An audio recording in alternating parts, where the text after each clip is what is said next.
La fe cristiana no es una teoría ni una ideología. La fe cristiana es el camino para conocer y amar a una persona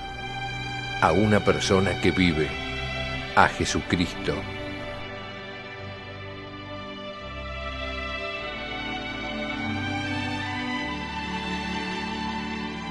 La fe cristiana, un curso del Instituto de Formación Teológica por Internet que quiere ayudarte a crecer en el amor a Jesús, nuestro Señor.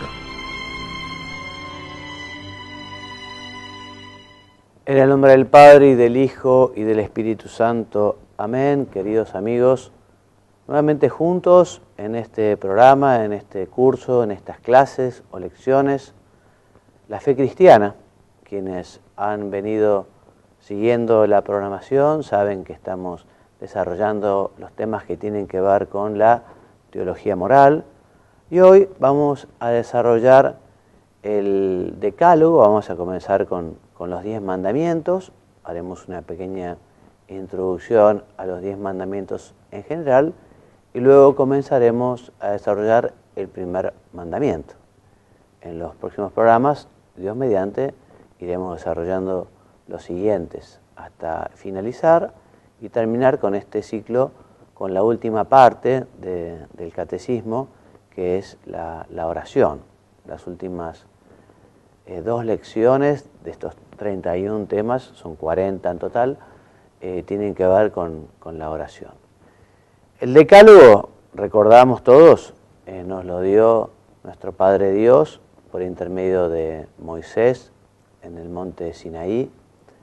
Eran preceptos a los cuales el hombre podía llegar con su razón, con su inteligencia. Ya veremos qué es la ley moral natural, pero cualquier hombre, por muy informado que esté, por muy poco formado que esté, por muy rudimentario que sea, sabe que está mal matar, robar, mentir, quitarle la mujer al prójimo. No obstante ello, Dios quiso dejarnos los mandamientos, estos preceptos bien claros para que sean un camino, una senda, una guía. Podríamos decir que son como un límite, en el sentido de que son un guardarrail, un límite mínimo, ¿no? Porque de lo que se trata es de amar a Dios sobre todas las cosas, y al prójimo como Cristo nos amó. Y eso no tiene límite, eso se puede llegar, en fin, a lo que han llegado los grandes santos. Nuestro modelo es la Santísima Virgen, amar a Cristo como lo amó la Santísima Virgen, o como lo quiso San José y tantos santos. En fin, es un objetivo realmente muy exigente, ¿no? Y amar con el corazón de la Virgen, es más, estamos llamados a amar con el corazón de Cristo, ¿no? O sea que eso es todavía más difícil, pero para lo que es imposible para los hombres es posible para Dios, ¿no? Y Dios nos puede dar su corazón para amarlo a Él y amar a los demás como Él nos quiere. Recordamos que Jesús hace referencia a los mandamientos, concretamente cuando se le apareció en un momento el joven rico llamado, tenía inquietudes vocacionales, no sabía bien qué es lo que Dios quería de él, y lo primero que hace es preguntar, bueno, maestro, ¿qué he de hacer para alcanzar la vida eterna?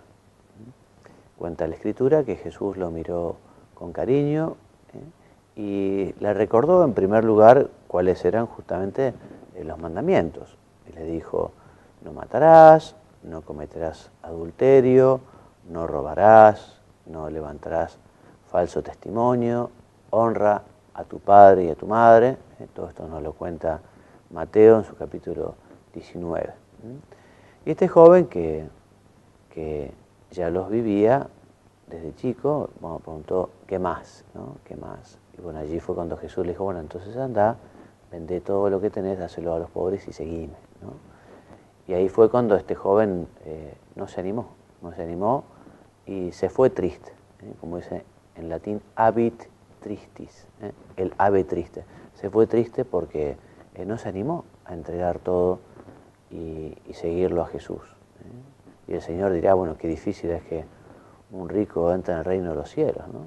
Es más fácil que un camello pase por el ojo de una aguja que un rico, o sea, un hombre apegado a los bienes, un hombre que no tiene la capacidad de ser generoso y entregarse, en fin, más difícil que un rico en este sentido, es más fácil que un camello pase por el ojo de una aguja que un rico entre en el reino de los cielos. Por lo tanto, imposible. Entonces, estos preceptos, junto con los referentes al amor de Dios, que el Señor menciona en otras ocasiones, forman los 10 mandamientos de la ley divina que recoge el libro del Éxodo en su capítulo 20. De estos 10 mandamientos, podríamos decir que los 3 primeros se refieren más específicamente al amor a Dios, y los siguientes 7 se refieren al amor al prójimo. Amor al prójimo que siempre será por amor a Dios, porque nosotros amamos al prójimo fundamentalmente porque son hijos de Dios y han sido redimidos, valen toda la sangre de Cristo, y por eso nosotros los respetamos, los queremos y los queremos también querer o amar con el corazón de Jesucristo. Les decía que estos 10 mandamientos expresan la sustancia de la moral natural. La moral natural es esa brújula que Dios ha puesto en el corazón del hombre, que le ayuda a distinguir el bien del mal, que lo lleva a hacer el bien y a evitar el mal. Una brújula, digamos, que también puede tener sus errores, porque esa ley que está inscrita en el corazón del hombre, debido al pecado, debido a los errores, debido a la maldad, puede ir desdibujándose, ¿no? El pecado personal va haciendo mella en el hombre, y como es muy cierto aquello de que el que no vive como piensa, termina pensando como vive, justamente una conducta desordenada lleva muchas veces a perder el rumbo, nos lleva a que se oscurezca esta ley moral natural, este norte, esta orientación que Dios nos da. Sabemos que Dios se ha revelado desde el inicio, Dios se ha manifestado, nos ha contado sobre su persona y también sobre su designio de salvación, y en estas verdades reveladas, algunas el hombre podía alcanzar con su inteligencia, como por ejemplo los mandamientos. Cualquier hombre podía darse cuenta que está mal matar, robar, mentir, etc. Pero también Dios nos revela verdades sobrenaturales, verdades que el hombre no puede alcanzar con su inteligencia porque la superan totalmente esas verdades, ¿no? Son los llamados misterios, que nosotros los conocemos y creemos en ellos por fe, o sea, porque Dios lo ha revelado y porque sabemos que Dios no puede engañarse ni puede engañarnos. Pero nosotros tenemos una inteligencia, una mente limitada para poder alcanzar a conocer estos misterios, ¿no? Dios se fue revelando, ya le digo, desde el inicio, desde la creación. Ha habido diversas etapas en la evolución de la revelación, pero plenamente Dios se revela a través de su Hijo, Jesucristo, en el Nuevo Testamento. O sea que el culmen de la revelación es Jesucristo, y podemos decir que la revelación en este sentido, esta revelación con mayúscula, diferente de las revelaciones personales o particulares, la revelación termina con la muerte del último apóstol, ¿no? Y Jesucristo quiso dar a su iglesia la función de enseñar, la función de magisterio, y por eso es ella la que cuida esta revelación, nos explica la revelación, enseña a todos los hombres esta revelación. Tenemos que dar muchas gracias a nuestra Madre la Iglesia, que está justamente sostenida e inspirada por el Espíritu Santo, que nos ayuda a interpretar las Sagradas Escrituras, que nos ayuda también a distinguir cuál es la verdadera tradición que viene desde la enseñanza de Cristo, de los apóstoles, hasta nosotros. La Iglesia lo hace en su función de magisterio y muchas veces lo hace también por la vía contraria. O sea, a lo largo de la historia, muchas veces la Iglesia, a través de la voz del Papa o de los concilios, nos han dicho, bueno, esta verdad no tiene nada que ver, o sea, no es una verdad, con la verdad evangélica. Esta enseñanza, esta predicación, esta carta, estos escritos teológicos o filosóficos son completamente contrarios al Evangelio, no pueden tenerse como revelados, no pueden tenerse como cristianos, no tienen nada que ver con las enseñanzas de Cristo. Y tenemos que agradecer a nuestra Madre la Iglesia por justamente ayudarnos en este sentido, ¿no? La Iglesia deja a los teólogos un marco enorme para lo que es la investigación, para que es profundizar en la revelación. Pensemos que la revelación es como un diamante, ¿no? Que uno puede ver y según el ángulo descubrir nuevos brillos, ¿no? O sea que el campo para el estudio de la revelación, de la teología, de las Sagradas Escrituras, es inmenso, inmenso. Pero la Iglesia siempre nos dice que tiene que ser dentro justamente del marco de la verdad revelada y lo que ha ido justamente explicando la Iglesia durante tanto tiempo, ¿no? Sobre cuál es la verdad revelada y cuáles son otras enseñanzas que no se pueden tener por reveladas, que no se pueden tener por cristianas algunas, ¿no?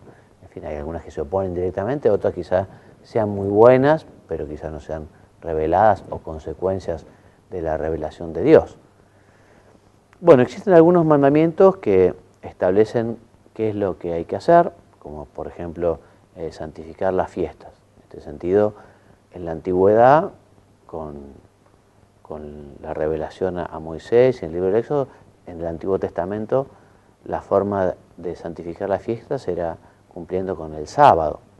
Con la venida de Jesucristo, en el Nuevo Testamento, la manera de santificar la fiesta es el domingo, con la participación en la misa, con el descanso dominical, ¿no? Y la Iglesia justamente nos manifiesta, nos muestra, nos da la forma de cumplir este precepto, este mandamiento. Otros mandamientos señalan lo que nunca es lícito realizar, ¿no? Por ejemplo, matar a un inocente. Existen acciones que son intrínsecamente malas, o sea, hay actos que son malos siempre, siempre, siempre, independientemente del fin que tenga la persona que lo realiza, independientemente de las circunstancias, pero hay acciones que son malas siempre. El fin nunca va a justificarlo, ni tampoco las circunstancias. Jesús muestra que los mandamientos no deben ser entendidos solo como un límite, lo que les decía hace un momento, ¿no? Un límite que no hay que sobrepasar, sino como una senda abierta para un camino moral y espiritual de perfección cuyo impulso interior es el amor. O sea que el amor a Dios, el amor al prójimo no tiene límites, siempre puede crecer y a eso está llamado, a que vaya creciendo. Y en este sentido, a cada uno Dios le pedirá cuentas del amor y según los talentos que recibió. A algunos pedirá más, a otros menos, pero a todos les pide que haga fructificar ese amor a Dios, ese amor a los demás. Por ejemplo, el mandamiento no matarás contiene la llamada no solo a respetar la vida del prójimo, sino a promover su desarrollo y fomentar su enriquecimiento en cuanto a personas. O sea, no matarlo es lo mínimo, digamos, no matarlo, no hablar mal de él, no quitarle la honra, no injuriarlo, no murmurar, en fin, eso es como lo mínimo, digamos, lo mínimo en el sentido de que si se realiza esta acción, se está ofendiendo a Dios y a aquella persona. Lo que nos invita a Dios es justamente amarlo, a hablar bien de Él, a servirlo, a ayudarle, a rezar por Él, etcétera, etcétera, etcétera, etcétera. Por eso, digamos, a veces cuando uno se acerca a confesarse, dice, bueno, no, yo no maté a nadie, yo no robé nada. Está bien, porque peor sería haber matado a alguien o haber robado, está bien. Pero digamos, esto es como lo mínimo. A partir de allí también puede haber muchos otros pecados de omisión, por ejemplo, ¿no? Porque con el prójimo uno tiene muchas veces obligaciones de hacer algo y a veces uno no lo hace. O sea, la obligación de corregir al que yerra, de ayudar al necesitado. O sea, uno tiene sus obligaciones para con sus padres o para con sus hijos, y si se queda con los brazos cruzados, eso puede ser una falta, y una falta grave, un pecado de omisión, no hacer lo que tiene obligación de hacer. Entonces no se trata de prohibiciones que limitan la libertad, todo lo contrario. O sea, los mandamientos nos hacen más libres, porque los mandamientos nos liberan del pecado, que es esa esclavitud tremenda que al hombre lo degrada. Los mandamientos son como un camino al bien y a la felicidad en la tierra, porque uno es feliz cuando cumple los mandamientos, cuando es fiel a Dios, y justamente esa felicidad en la tierra es lo que a uno lo lleva después a ser feliz eternamente en el cielo. Muy bien, hecha esta primera introducción sobre los mandamientos en general, breve introducción, vamos a hablar ahora del primer mandamiento. Ustedes recuerdan que una vez le preguntaron a Jesús, ¿no? ¿Cuál es el primer mandamiento? Porque parecía que no estaba tan claro. En el momento de la llegada del Señor eran tantos los preceptos a cumplir, quizá de un modo minucioso. Jesús también habla con tristeza de esta minuciosidad, que a veces era hipocresía, porque decía que no dejaban colarse un mosquito y sin embargo, ¿no?, hacían cosas gravísimas. Entonces, en esta etapa de confusión, le preguntan, bueno, ¿y cuál es el primer mandamiento? ¿Cuál es el primer mandamiento? Y Jesús respondió, amarás al Señor tu Dios con todo tu corazón, con toda tu alma y con toda tu mente. O sea, tenemos que amar a Dios con todo nuestro ser. Es un amor sensible del corazón, es un amor de la voluntad, es un amor de la inteligencia, es un amor de todo nuestro ser, de todas nuestras potencias. Y también nos dice Jesús que después de este mandamiento, después de este primer mandamiento, este mayor de los mandamientos, el segundo es semejante al primero porque es amar al prójimo como a nosotros mismos. Luego nos dirá Jesús, en su mandamiento nuevo, amar al prójimo como Él nos amó. O sea que este primer mandamiento tiene dos vertientes, o es doble, el amor a Dios y el amor al prójimo. Amor al prójimo que siempre es por amor a Dios, no es una solidaridad, por decirlo de alguna manera, independiente de toda conexión con Dios, ¿no?, sino que es el amor al prójimo motivado por el amor a Dios, porque son hijos de Dios, porque son criaturas de Dios, porque Jesucristo ha muerto por ellos, por todas estas razones, porque como dirá San Juan, no puedo decir que amo a Dios a quien no veo, sino amo al prójimo a quien veo. En fin, por todas estas razones estoy llamado a amar al prójimo. Y de estos dos mandamientos dependen toda la ley y los profetas, nos dice el Señor en el capítulo 22 de San Mateo. Bueno, este amor de amistad, este amor a Dios, este amor al prójimo, se llama caridad. Es la virtud teologal de la caridad. Con el mismo término se designa la virtud teologal cuyo acto es el amor a Dios y a los demás por Dios, lo dijimos. Esta caridad es un don, es un regalo. Es una de las virtudes teologales, ya veremos, el hombre no lo puede alcanzar con sus solas fuerzas, sino que la da Dios, la caridad. Entonces por eso hay que pedirle al Señor, Señor, dame una caridad, dame una misericordia, dame un amor como el tuyo, dame unos sentimientos a la medida de tu corazón. Pedir la caridad. Es que me cuesta mucho perdonar. Pedí a Dios la virtud de la caridad. Es que me cuesta mucho olvidar, me cuesta mucho servir, me cuesta mucho pensar en los demás, me cuesta mucho salir de mí mismo. Pedile a Dios la virtud de la caridad. Es un don sobrenatural, es un don que da Dios. Por eso pedirlo. Entonces, esta caridad, esta virtud, está llamada a crecer a lo largo de la vida. Tenemos que ir creciendo en el amor. Como dice San Juan de la Cruz, al final de nuestra vida seremos juzgados en el amor, como hemos amado a Dios y a los demás. Es una acción del Espíritu Santo, pero que exige la colaboración del hombre, porque el Espíritu Santo no obliga, no impone, no coacciona.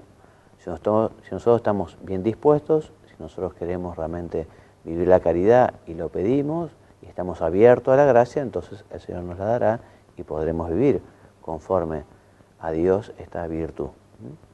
Y esta caridad, este amor, no es otra cosa que la santidad, ¿no? La santidad, la plenitud de la filiación divina.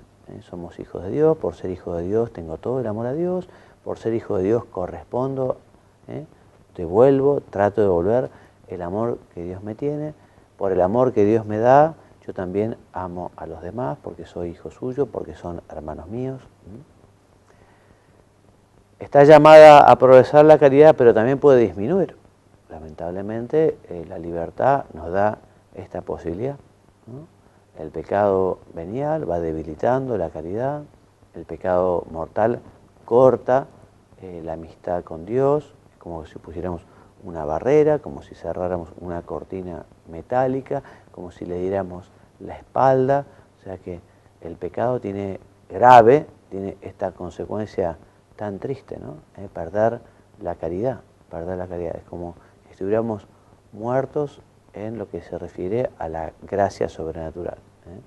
Por suerte podemos recuperarlo cuando nos arrepentimos, cuando pedimos perdón, cuando recibimos del sacerdote la absolución sacramental.